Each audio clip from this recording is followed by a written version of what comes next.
Well, I've been given the very modest task of telling you in the next 15 minutes whether the future of the global economy is utopian or dystopian. And I'm not going to talk about the short term, meaning what's going to happen in US, Europe, Japan, China, emerging market next 12 months. But the modest ambition is to tell you what's going to happen in the medium long term. We had a very severe financial crisis, the global financial crisis in 2007, 2009. The Great Recession could have turned out in the global depression 2.0, but the policy response, monetary, fiscal, backstopping and bailing out the financial system, the corporate sector, has led to an economic recovery. That recovery has been maybe mediocre, not very robust, but has been led to 9 years now almost of global economic growth.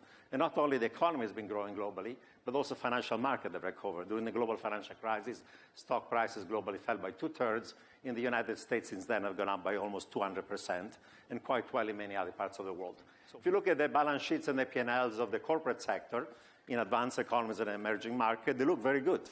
They've had years after years of profit. They're flush with cash. And if they're going to become more optimistic, given better policies about the outlook for the global economy, they have the financial resources to spend more on labor, on capital, on technology, on innovation, and that could be a source of economic dynamism for the future. There is a population dividend in emerging markets where, in most of them, with few exceptions, population is growing much faster. Everything else equal, that leads to higher potential growth. Look, for example, at India or other parts of Asia. And even in advanced economy where there is aging of population, because of the medical technology, we're going to live longer, not until 80, 90, 100, some people say eventually even 120, 130 years and so on. So demographic can be a positive. Now, what are the things you might want to worry about and the negatives and the things we have to think about? First observation is the following one.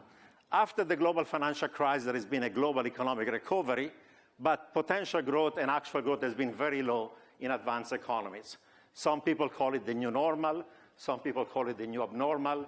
Larry Summers calls it the secular stagnation hypothesis. Other people call it the great deleveraging. For reasons that we don't understand, in spite of all this technological innovation that technologists talk about, actual economic growth and potential growth in advanced economies is barely 1% to 2%.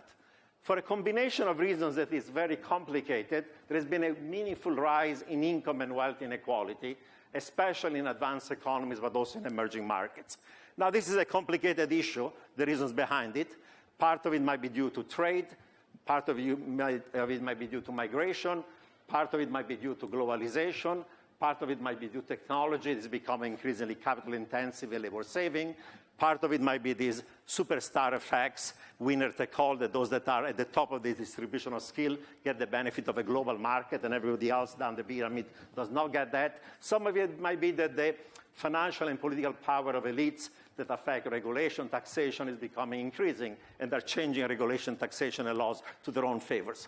Whichever are the factors that are driving this rise in inequality, increasingly this is becoming something that leads to a resentment. That leads me to the next point. Last year, we've been a significant increase in the populist backlash against globalization. Was the Brexit vote in the United Kingdom? Was the election of Donald Trump in the United States? Was the margin by which Renzi lost the referendum on the Constitution in Italy? Was a huge margin. People talk about the quality of growth, but we're still massive global climate change.